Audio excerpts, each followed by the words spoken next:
जय हिंद साथियों, स्वागत है आपका self study classes with Sumit Jain YouTube channel और दोस्तों ऐप में। दोस्तों बहुत सारे स्टूडेंट को ऐप डाउनलोड नहीं करते बन रहा है या फिर कर भी लिया है तो कोर्स भी नहीं देख पा रहे हैं। तो मैं आज उनको बता दूं कि ये जो सेल्फ स्टडी क्लासेस इस प्रकार से जब आप प्ले स्टोर से करते हैं तो ये आपका वेल जो है आइकन उसमें लगा हुआ है ना। तो इस प्रकार से सेल्फ स्टडी क्लासेस आपको सर्च करना है और ऐसे आइकन में आपको ऐप मिलने वाला है। ठीक है, तो दोस्तों हम देखें कि प्ले स्टोर में आपको इस प्रकार से दिखेगा ये सेल्फ स्टडी क्लासेस। ठीक है, ये प्ले स्टोर में आपको सेल्फ स्टडी क्लासेस का ऐप दिखने वाला है। ठीक है, ये इमेज उसमें डली है, ये आइकन, ये लोगो उसमें डला है। ठीक है, अब दोस्तों इसको इंस्टॉल करना है, यहां से आप इंस्टॉल करेंगे। ठीक है, अब इंस्टॉल करेंगे तो वहां पर आपको नंबर मांगेगा, जीमेल नंबर मांगेगा, तो आपको ओटीपी आएगा, तो आप रजिस्टर करके आगे बढ़ेंगे। ठीक, और हिंदी साहित्य में आज हम महत्वपूर्ण प्रश्नों पर चर्चा करने वाले हैं। ठीक है, तो सभी लोग वीडियो को लाइक कर दें और वीडियो को शेयर भी करना है। मोस्ट इंपॉर्टेंट प्रश्नों पर चर्चा करेंगे, बहुत ही बढ़िया ये प्रश्न होंगे। ठीक है, चलिए तो स्टार्ट करेंगे। आज हिंदी साहित्य में सभी लोगों को फटाफट उत्तर बताना है और जो भी साथी अभी तक चैनल को सब्सक्राइब नहीं कर पाए हैं वो सब्सक्राइब कर लें। ठीक है, और दोस्तों जो अपना YouTube चैनल है इसको क्या मिल गया है, अब ज्वाइन बटन भी अपन को प्राप्त हो गया है। ठीक है, तो जो भी ज्वाइन करना चाहते हैं वो ज्वाइन कर सकते हैं, चैनल को सपोर्ट कर सकते हैं। ठीक है, हिंदी साहित्य YouTube चैनल आपको सब्सक्राइब करके बेल आइकन को जरूर दबाना है। ठीक है, तो स्टार्ट करेंगे आज का ये वीडियो। आज का जो आपका पहला प्रश्न है दोस्तों कि भारतीय आर्य भाषाओं के विकास के कितने चरण हैं। चरण बताना है, कितने चरण हैं, 2 चरण हैं, 3 चरण हैं, 4 चरण हैं या फिर 5 चरण हैं, ये चरण आपको बताना है। तब आपका राइट आंसर क्या हो जाएगा, भारतीय आर्य भाषाओं के विकास के कितने चरण हैं। अगर आपसे बन रहा है तो उत्तर जरूर बताएं, और उत्तर आपका होगा दोस्तों कितने चरण हैं। भारतीय आर्य भाषाओं के जो चरण हैं वो है 3 चरण। कितने हैं, 3, यानी कि आपका बिल्कुल सही आंसर हो जाएगा बी नंबर। बी नंबर जिन्होंने बताया उनका आंसर बिल्कुल सही है। अगला क्वेश्चन देख लो, किस विद्वान ने प्राकृत को मीठी तथा संस्कृत को कठोर कहा है। ये बहुत ही बढ़िया प्रश्न है, कई बार पूछा गया है। किस विद्वान ने प्राकृत को मीठी और संस्कृत को कठोर कहा है, जबकि है ना, तो ये जो संस्कृत को कठोर कहा है, ये संस्कृत को कठोर किसने कहा है, राजशेखर ने कहा है, भरत मुनि ने कहा है, वामन ने कहा है या फिर स्वयंभू ने कहा है। तो किसने कहा है, तो अधिकांश लोगों ने प्रश्न क्रमांक 2 का जो उत्तर बता दिया है कि राजशेखर, है ना, राजशेखर साहब हैं, इन्होंने क्या कहा कि प्राकृत को मीठी है और संस्कृत को कठोर है। अब एक चीज बताना दोस्तों, जिसका राज चल रहा है, जिसका राज चल रहा है वो किसी को कुछ भी बता सकता है। बोले हमें तो प्राकृत मीठी लगती है और संस्कृत कठोर कहता है, क्योंकि राज चल रहा है इनका। तो राजशेखर, ठीक है, राजशेखर आपका बिल्कुल सही होगा। अपभ्रंश में राम काव्य के प्रथम कवि कौन है। अपभ्रंश में राम काव्य के प्रथम कवि बताना है कौन है, ये चीज बतानी है। 4 विकल्प आपके सामने हैं, 4 में से आपको चयन करना है दोस्तों। और मैं आपको बता दूं कि जो यहाँ पर एक विकल्प देवसेन दिया है, ये देवसेन साहब की रचना है कौन सी, श्राप का 4, है ना, श्राप का 4 है। इसका रचना काल क्या है, 933 ईस्वी है। हिंदी का प्रथम ग्रंथ है, हिंदी की प्रथम रचना है श्राप का 4। ठीक है, देवसेन की है। पुष्पदंत को अभिमान मेरु कहा जाता है, आप सभी को पता है। पुष्पदंत को क्या कहा जाता है, अभिमान मेरु। इनका एक ग्रंथ है दोस्तों महापुराण, इनका एक ग्रंथ कौन सा है, महापुराण है, जिसमें 63 सलाका पुरुषों की चर्चा की गई है महापुराण में। ठीक है, और रामसिंह की एक रचना है दोस्तों पाहुड़ दोहा। कौन सी है, पाहुड़ दोहा। हमने याद की थी कि राम कहाँ गए थे, पहाड़ गए थे, बन गए थे। तो ये पाहुड़ दोहा किसकी होगी, रामसिंह की होगी। लेकिन राम काव्य के जो प्रथम कवि माने जाते हैं वो कौन माने जाते हैं, स्वयंभू माने जाते हैं। ठीक है, तो आपका उत्तर क्या हो जाएगा, विकल्प नंबर 1, है ना। और मैंने आपको कई बार बताया है कि जो स्वयंभू है दोस्तों, इन स्वयंभू को राम कुमार वर्मा ने हिंदी का प्रथम कवि माना है। ठीक है, ये चीज भी आपको पता होनी चाहिए, राम कुमार वर्मा ने। और राउलबेल इनकी रचना है, राउलबेल रचना है स्वयंभू की। राउलबेल तो रोड़ा कवि की। राउल बेल तो रोड़ा कवि की है। इनकी है कौन सी है, राम काव्य पर आधारित। स्वयंभू की आपको बताना है। राउल बेल तो रोड़ा कवि की है। स्वयंभू की राम काव्य पर आधारित जो रचना है वो आपको ही बताना है ना। मुझे क्या नहीं हो रहा है, याद नहीं आ रहा है वो। अगला बताना, हिंदी में हिंदी साहित्य का इतिहास सबसे पहले किसने लिखा। हिंदी में हिंदी साहित्य का इतिहास बताना है।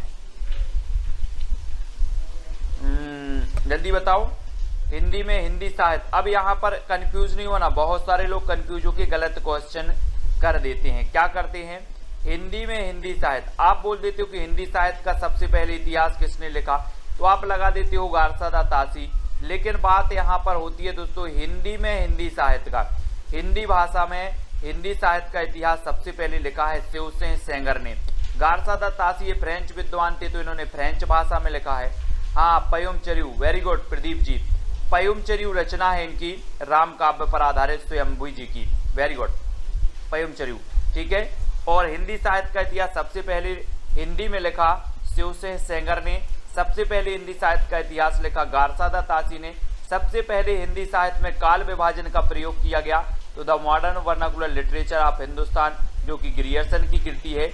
और रामचंद्र शुक्ल की अगर बात करें तो इनका हिंदी साहित्य का इतिहास एक बृहद ग्रंथ है, जो कि हिंदी शब्द सागर की भूमिका में 1929 में प्रकाशित हुआ था, रामचंद्र शुक्ल जी का, ठीक है।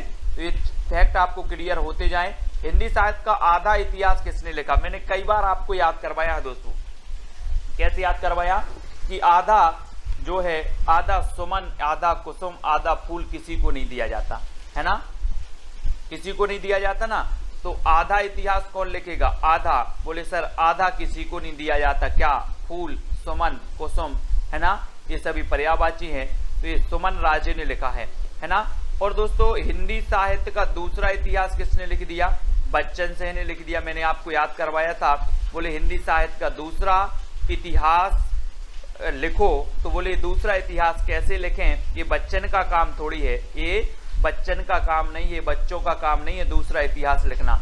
और रामचंद्र शुक्ल का तो पता ही है। राम कुमार वर्मा ने हिंदी साहित्य का आलोचनात्मक इतिहास लिखा, ठीक है। और सुमन राजे ने हिंदी साहित्य का आधा इतिहास लिखा। तो ये चीज भी आपको क्लियर हो गई। अगला आपको बताना है दोस्तों, रीतिकाल को अंधकार काल किसने कह दिया, अंधकार काल। मिश्र बंधुओं ने क्या कहा है, त्रिलोचन ने क्या कहा है, मिश्र बंधुओं ने आपको पता है इन्होंने क्या कह दिया, अलंकृत काल, है ना। क्या कह दिया, मिश्र बंधुओं ने क्या कह दिया, त्रिलोचन ने। तो आपको बताना है दोस्तों, अंधकार काल जो कहा है वो किसने कहा है।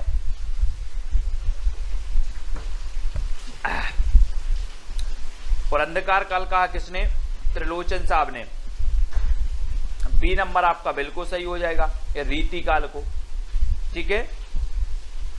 हाँ, बी नंबर सही होगा। अगला बताओ, हिंदी साहित्य का संक्षिप्त इतिहास के लेखक कौन है। हिंदी साहित्य के संक्षिप्त इतिहास विश्वनाथ त्रिपाठी हैं, या फिर रामचंद्र शुक्ल हैं, बच्चन से हैं, या हजारी प्रसाद द्विवेदी है, कौन है। हाँ, मिश्र बंधुओं ने अलंकृत काल कहा है, वेरी गुड। और संक्षिप्त, आप लोग संक्षिप्त के चक्कर में पड़े रहते हो कि बोले सर हिंदी साहित्य संक्षिप्त में पढ़ा दो। जो विश्व के लोग विश्व भर में क्या है संक्षिप्त पर पढ़े रहते हो, यार विस्तृत कौन पढ़े, संक्षिप्त पढ़ लो, संक्षिप्त, है ना। तो विश्वनाथ त्रिपाठी संक्षिप्त इतिहास लिखा है इन्होंने हिंदी साहित्य का। हिंदी साहित्य का उद्भव, हिंदी साहित्य का आदिकाल, हिंदी साहित्य की भूमिका, ये सब हजारी प्रसाद द्विवेदी ने लिखी हैं। बच्चन सिंह ने तो बता दिया कि हिंदी साहित्य का दूसरा इतिहास लिख दिया। रामचंद्र शुक्ल ने हिंदी साहित्य का इतिहास लिखा है हिंदी शब्द सागर की भूमिका में, है ना। तो ये चीज भी आपको याद रखनी है। और ये नंबर आपका विश्वनाथ त्रिपाठी बिल्कुल सही हो जाएगा। हिंदी की पहली कहानी लेखिका का नाम क्या है दोस्तों, हिंदी की पहली कहानी लेखिका का नाम बताना है। बंग महिला हैं, चित्रा मुदगल हैं, जानकी देवी बजाज हैं, या फिर कौशल्या बैसंत्री हैं। हमने एक रचना, एक आपकी आत्मकथा याद करवाई थी, दोहरा अभिशाप। दोहरा अभिशाप किसको मिला, कौशल्या को मिला दोहरा अभिशाप, कौशल्या बैसंत्री, है ना। और जानकी देवी बजाज ने क्या की, अपनी गाड़ी, अपनी जीवन यात्रा, है ना, मेरी जीवन यात्रा जो है बजाज गाड़ी से स्टार्ट की थी जानकी देवी बजाज ने। और पहली कहानी लेखिका मानी जाती है बंग महिला। भंग महिला यानी कि राजा वाला घोष, है ना, ये नंबर आपका बिल्कुल सही हो जाएगा। इनका उपनाम है भंग महिला, तो ये नंबर बिल्कुल सही है। अगला बताना है प्रेमचंद के किस उपन्यास का पात्र सूरदास है। प्रेमचंद का उस उपन्यास का पात्र बताना, ये क्वेश्चन पूछा भी गया है। प्रश्न क्रमांक 9 रंगभूमि का है, निर्मला का है, कर्मभूमि का है या फिर सेवा सदन का है। किसका पात्र है सूरदास। और सूरदास की जब भी बात आती है तो हम सूरदास जी के बारे में पढ़ते हैं दोस्तों कि सूरदास जी वात्सल्य के चतेरे कवि कहा जाते हैं। सूर सागर, सूर सारावली, सूर साहित्य लहरी, है ना, इनकी रचनाएं हैं। सूरदास के गुरु का नाम था वल्लभाचार्य और वल्लभाचार्य के शिष्यों में अष्टछाप में सबसे श्रेष्ठ माने जाते हैं तो सूरदास माने जाते हैं, है ना। और इनके जो सूरदास जी हैं वो रंगभूमि के पात्र हैं सूरदास जी, ठीक है। सूरदास हैं रंगभूमि उपन्यास के पात्र हैं। रंगभूमि, निर्मला, कर्मभूमि, सेवा सदन, है ना, ये सभी जो हैं वो किसके हैं दोस्तों, ये सभी प्रेमचंद जी के हैं। और एक उपन्यास आपको हमेशा याद रहता है कि अधूरा रह गया मंगलसूत्र, प्रेमचंद जी का मंगलसूत्र अधूरा रह गया, ठीक है। बहुत सारे लोगों के रह जाते हैं दोस्तों मंगलसूत्र अधूरे, जो प्रेम करते हैं, है ना। ऐसे ही प्रेमचंद जी का भी मंगलसूत्र अधूरा रह गया। कौन सी रचना अवधि में नहीं है, कौन सी रचना अवधि में नहीं है। रामचरितमानस नहीं है ना। और बैराग संदीपनी, विनय पत्रिका या फिर पद्मावती, जसवंत जी, हाँ, बाल विकास की कक्षा अभी बंद हो गई है ना। कौन सी रचना अवधि में नहीं है, अवधि में नहीं है बतानी है। तो अवधि में कौन सी नहीं है दोस्तों, अवधि भाषा में। हमने आपको अवधि भाषा में जितनी रचनाएं हैं वो आपको बताई थी कि जहां पर राम आए वो अवधि भाषा में है ना। और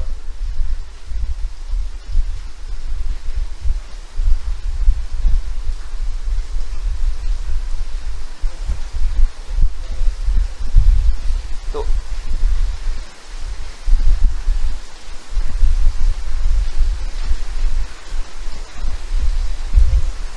दोस्तों यहाँ पर जो गड़बड़ हो गया है कुछ, है ना।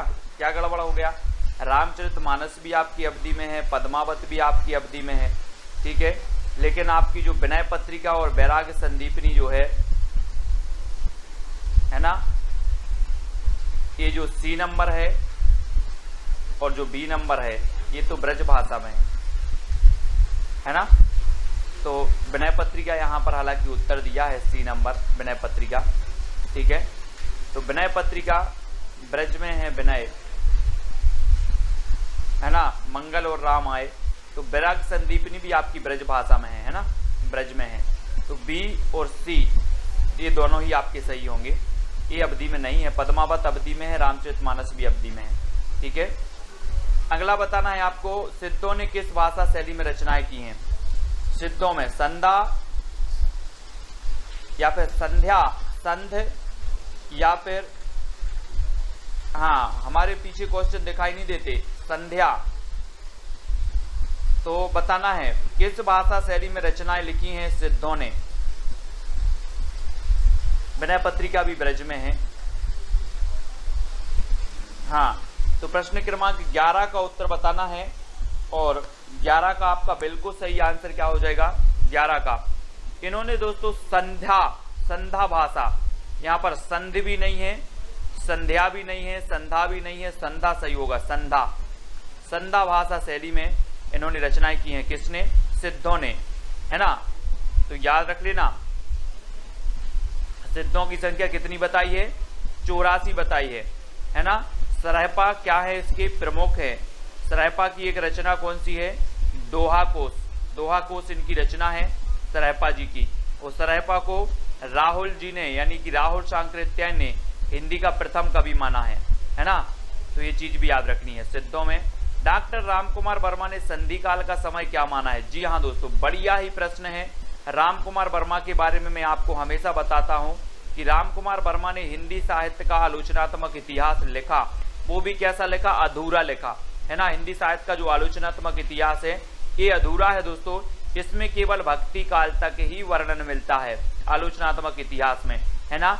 लेकिन जो राम कुमार वर्मा है, इन्होंने संधि काल का जो समय माना वो क्या मान लिया, संधि काल का।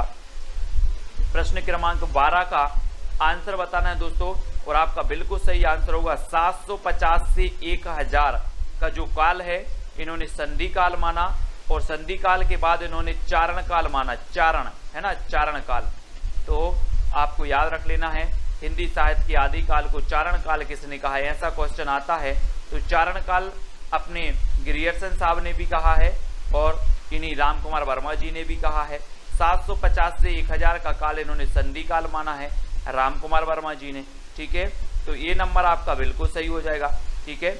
अगला क्वेश्चन देख लो, हिंदी साहित्य के प्रारंभिक काल को जय काल किसने कहा, जय, है ना, जय काल बताना है किसने कहा, रमाशंकर शुक्ल रसाल ने, महावीर प्रसाद द्विवेदी ने, मोहन अवस्थी ने या ग्रियर्सन ने। तो जय काल बताना है दोस्तों, किसने कहा ये जय काल। यहां पर अगर हम बात करें कि महावीर प्रसाद द्विवेदी ने तो बीज वपन काल कह दिया, है ना। रमाशंकर शुक्ल रसाल ने तो दोस्तों क्या कह दिया, रमाशंकर शुक्ल रसाल ने क्या कह दिया, क्या कह दिया, है ना, राम और शंकर की क्या हो, जय हो, जय हो, है ना। और यहाँ ये चीज याद रखनी है, जय काल, जय किसकी हो, राम की और शंकर की।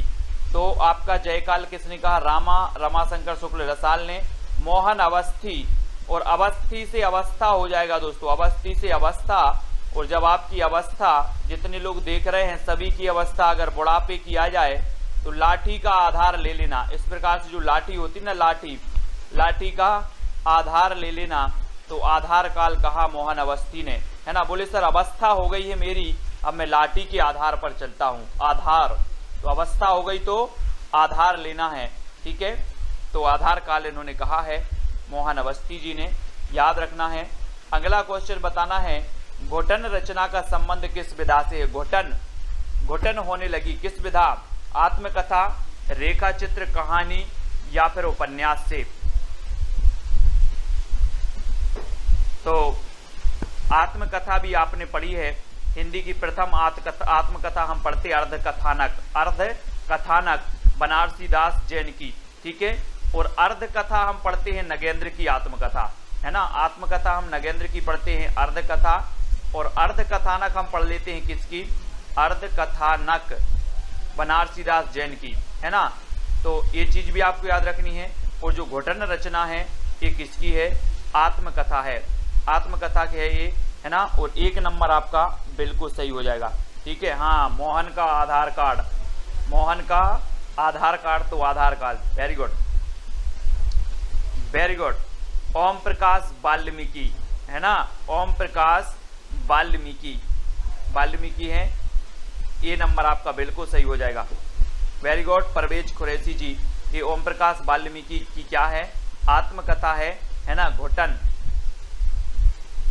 अगला देखो, गर्दिश के दिन, बहुत ही कई बार मैंने आपको बताया है कि गर्दिश के दिन ये आत्मकथा है, किसकी है, कितने पाकिस्तान, आपको पता है कितने पाकिस्तान एक रचना लिखी है, किसने लिखी है, किसने लिखी, कितने पाकिस्तान, कितने पाकिस्तान, मैंने आपको याद करवाया था।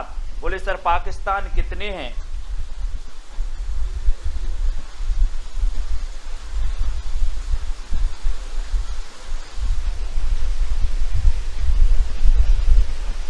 जल्दी बताना है आपको।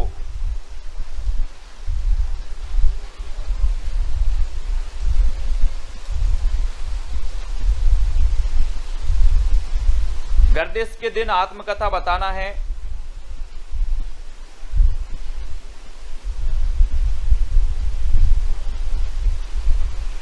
दोस्तों ये जो घोटन है, ये घोटन, वेरी गुड, अपने कुरैशी जी ने बहुत बढ़िया यहाँ पर सही बताया है कि जो घोटन है, ये घोटन जो रचना है, घोटन ये है दोस्तों आपके कौन की, बहुत बढ़िया तरीके से बताया है अपने कुरैशी जी ने, बहुत बढ़िया, धन्यवाद, है ना। घोटन जो रचना है ये रमाशंकर आर्य की है, यहाँ पर याद रख लेना, आत्मकथा है ये किसकी है, रमाशंकर आर्य, है ना, ये रमाशंकर आर्य की है घोटन, है ना। इसको याद रखेंगे। और जो हमने बताई थी कि जो घुटन वाल्मीकि है, जूठन है ना, जूठन वाल्मीकि साहब की है। जूठन जो है, जूठन वाल्मीकि आत्मकथा है, और ये घुटन जो आत्मकथा है रमाशंकर आर्य की है। ठीक है, ये चीज याद रखनी, रमाशंकर आर्य की है ना। हाँ, वेरी गुड। तो इसको याद रखेंगे। और गर्दिश के दिन ये कमलेश्वर जी की है, कमलेश्वर जी। बनारसी दास जी की अर्ध कथानक है ना। और जानकी देवी बजाज की मेरी जीवन यात्रा और मेरी जीवन यात्रा, इन दोनों की ही है। ठीक है, हाँ ठीक है, तो इनको याद रखेंगे। जानकी देवी बजाज की मेरी जीवन यात्रा और राहुल सांकृत्यायन की भी मेरी जीवन यात्रा, इन दोनों की भी याद रखेंगे। ठीक है, बहुत बढ़िया। अगला देखो, पुष्टि मार्ग के प्रवर्तक माने जाते हैं तो कौन माने जाते हैं? वल्लभाचार्य, रामानंद, विट्ठलनाथ और रामानुज। ये जल्दी से बताना है दोस्तों। पुष्टि मार्ग के प्रवर्तक माने जाते हैं तो कौन माने जाते हैं? कोई बात नहीं, देखो जब कोई क्वेश्चन गलत होता है और जब क्वेश्चन को आप गलत से सही करते हो तो वो चीज आप कभी नहीं भूल सकते। जो क्वेश्चन आपका गलत हुआ है और गलत को आप सही करते हो, वो क्वेश्चन आपके माइंड में बैठ जाता है, अब आप कभी नहीं भूलोगे। घुटन किसकी है? रमाशंकर आर्य की। जूठन किसकी है? ओम प्रकाश वाल्मीकि की, है ना। तो होना चाहिए, गलत भी होना चाहिए। ठीक है,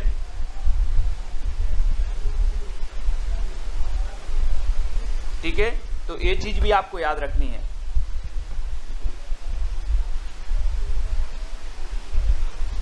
फिर अगला क्वेश्चन आपको बताना, पुष्टि मार्ग के जो प्रवर्तक हैं वो कौन है? पुष्टि मार्ग के प्रवर्तक दोस्तों,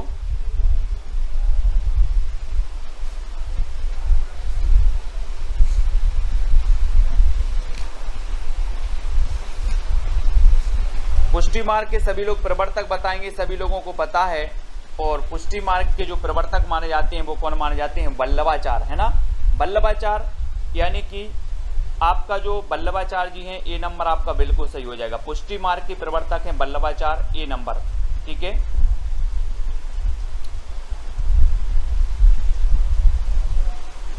है ना। अष्टछाप की स्थापना की थी 1565 में। नेक्स्ट बताना, हिंदी के किस साहित्यकार को सर्वप्रथम ज्ञानपीठ पुरस्कार मिला है? मैंने ज्ञानपीठ पुरस्कार से संबंधित जो रचनाएं हैं वो सारी करवाई हैं, ज्ञानपीठ पुरस्कार से संबंधित, है ना।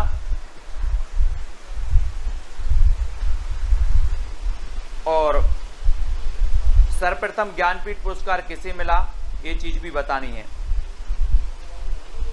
तो दोस्तों, हम जब ज्ञानपीठ पुरस्कार पढ़ते हैं तो सर्वप्रथम हिंदी में जो ज्ञानपीठ पुरस्कार मिला वो 1968 में मिला चिदम्बरा के लिए सुमित्रानंदन पंत को, है ना।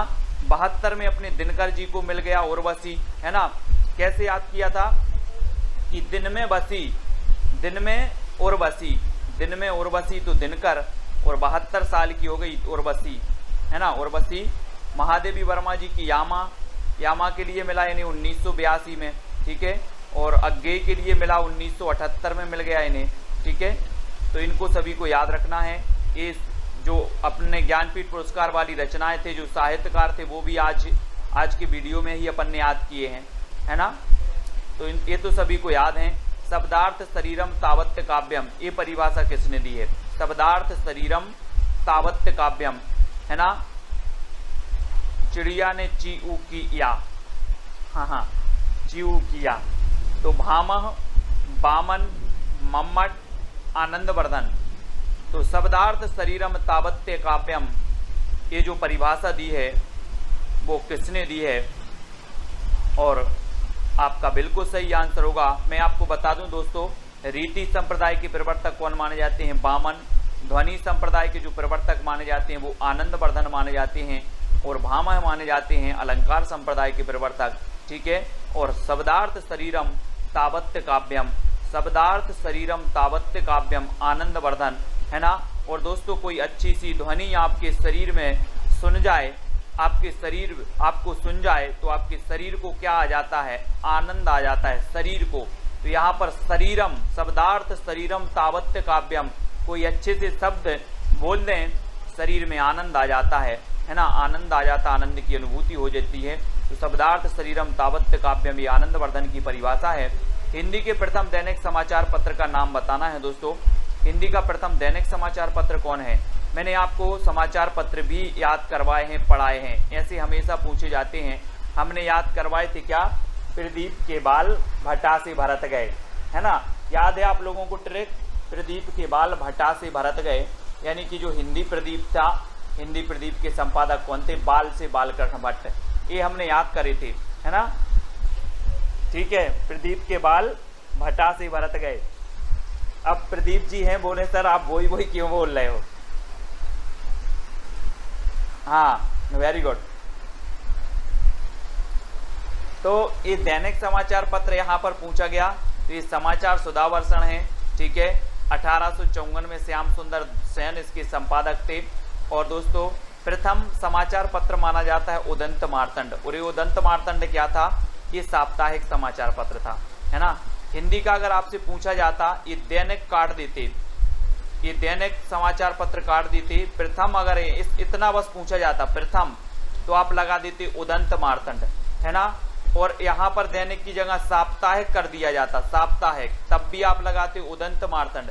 लेकिन यहाँ पर अगर दैनिक अगर दिया है, तो आपको यहाँ आ जाना है समाचार सुधावर्षण पर। ठीक है, समाचार सुधावर्षण पर। और दोस्तों ये बंगदूत पत्रिका 1829 में प्रकाशित हुई थी राजा राम मोहन राय द्वारा, बंगदूत पत्रिका 1829 में, और ये 1826 में उदंत मार्तंड, है ना, ये 1854 में हुआ था। समाचार सुधावर्षण हिंदी का प्रथम दैनिक समाचार पत्र, है ना। अवधि को अन्य किस नाम से भी जाना जाता है दोस्तों, अवधि को बघेली, दोनों, कोसली या इनमें से कोई नहीं, तो किस नाम से जाना जाता है अवधि भाषा को। प्रश्न क्रमांक 20 का सही आंसर बताना है। और अवधि को जाना जाता है प्रश्न क्रमांक 20 में, अवधि को कहा जाता है क्या, कोसली, कोसली यानी बी नंबर आपका बिल्कुल सही होगा। अवधि को कोसली भाषा के रूप में जाना जाता है, और बी नंबर आपका बिल्कुल सही हो जाएगा। ठीक है, बी नंबर। अगला क्वेश्चन है दोस्तों, स्नेह लीला की रचनाकार कौन है। स्नेह लीला, है ना, स्नेह है हमें, है ना, किससे स्नेह है, विष्णु जी से। किससे स्नेह है, विष्णु जी से स्नेह है।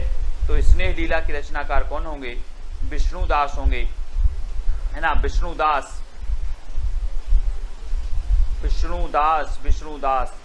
तो विष्णुदास यानी सी नंबर स्नेह लीला के रचनाकार विष्णुदास जी हो जाएंगे। आदिकालीन साहित्य का प्रमुख रस कौन सा था।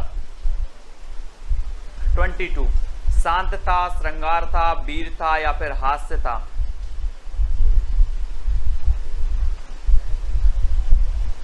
आदिकालीन साहित्य का प्रमुख रस कौन सा था। दोस्तों आपने पता है कि रामचंद्र शुक्ल ने 12 रचनाओं के आधार पर इस आदिकाल का नाम रख दिया वीर गाथा काल, है ना, वीर गाथा काल रख दिया। 12 रचनाओं को प्रामाणिकता का आधार माना, और वीर रस का जो इसमें प्रधान था, और आश्रय कवि हुआ करते थे, मतलब जो है विभिन्न प्रकार के जो आश्रित राजाओं के आश्रित थे, उनकी यशोगान का वर्णन करते थे। तो पूर्ण रूप से इन ग्रंथों को प्रमाणिक नहीं माना गया।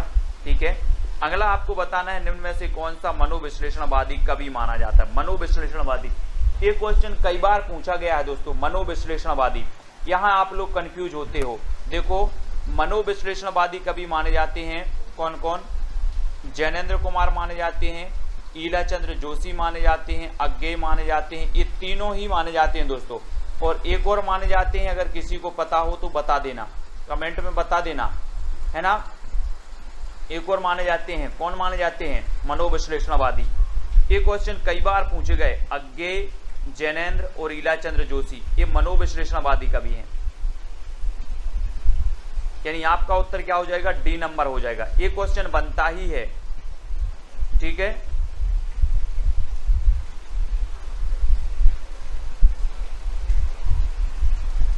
डॉक्टर देवराज, है ना, डॉक्टर देवराज जो हैं वो भी माने जाते हैं, डॉक्टर देवराज।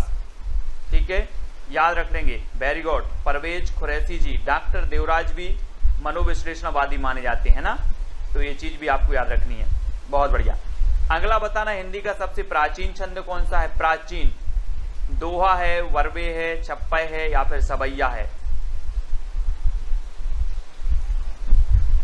सबसे प्राचीन छंद की बात हो रही है, और सबसे प्राचीन छंद कौन सा माना जाता है।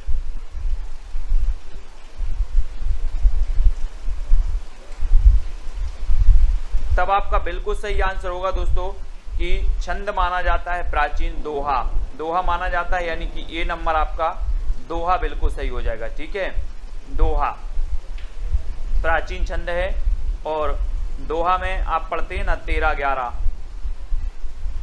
निम्न में से कौन सा तार सप्तक का कवि नहीं है? तार सप्तक है ना, 4 तार सप्तक प्रकाशित हुए दोस्तों, और तार सप्तक मैंने याद भी करवाए थे, तार सप्तक के कवि याद करवाए थे, है ना। तार सप्तक की बहुत सारी चीजें आपको ट्रिक बताई थी, और नेक्स्ट वीडियो भी मैं बताने वाला हूं तार सप्तक के कवि। प्रथम के कौन हैं, द्वितीय के कौन हैं, तृतीय के कौन हैं, है ना। नेमी मुक्त भारत की प्रभा गिरी राम की आज्ञा से, कोड है एक तार सप्तक का, नेमी मुक्त भारत की प्रभा गिरी राम की आज्ञा से। ये ऐसा कोड मैं आपको कर करके बताऊंगा। और तार सप्तक के नेमी चंद्र जैन भी हैं, मुक्तिबोध भी हैं, अज्ञेय भी हैं, तो कौन नहीं है? रामधारी से दिनकर साहब नहीं है, दिनकर यानी सी नंबर। ठीक है, दिनकर साहब नहीं है। रामायण महानाटक के रचयिता कौन है दोस्तों? ये 1610 का नाटक है, ये पूछा गया है LT ग्रेड में पूछा गया, यूपी LT ग्रेड में, है ना, कि रामायण महानाटक की रचना कौन है? ज्योतिश्वर ठाकुर हैं, नावादास हैं, प्राणचंद्र चौहान हैं, या फिर दामोदर कवि हैं। तो आपको पता है कि रामायण हमारी क्या है? प्राण है। तो रामायण महानाटक के रचयिता कौन होंगे?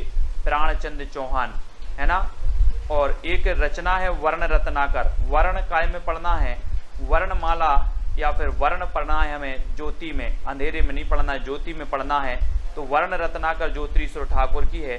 भक्तमाल आपको पता है नावादास की है भक्तमाल। ठीक है, और दामोदर कवि की कौन सी है? दामोदर कवि की आपको बताना है कौन सी है, कमेंट में लिखो फटाक से, दामोदर कवि की रचना कौन सी है। जय हिंद साथियों, स्वागत है आपका self study classes with Sumit Jain YouTube channel और दोस्तों ऐप में। दोस्तों बहुत सारे स्टूडेंट को ऐप डाउनलोड नहीं करते बन रहा है, या फिर कर भी लिया है तो कोर्स भी नहीं देख पा रहे हैं।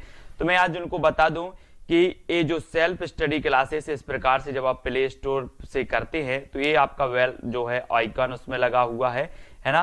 तो इस प्रकार से सेल्फ स्टडी क्लासेस आपको सर्च करना है और ऐसे आइकन में आपको ऐप मिलने वाला है। ठीक है, तो दोस्तों हम देखें कि प्ले स्टोर में आपको इस प्रकार से दिखेगा ये सेल्फ स्टडी क्लासेस। ठीक है, ये प्ले स्टोर में आपको सेल्फ स्टडी क्लासेस का ऐप दिखने वाला है।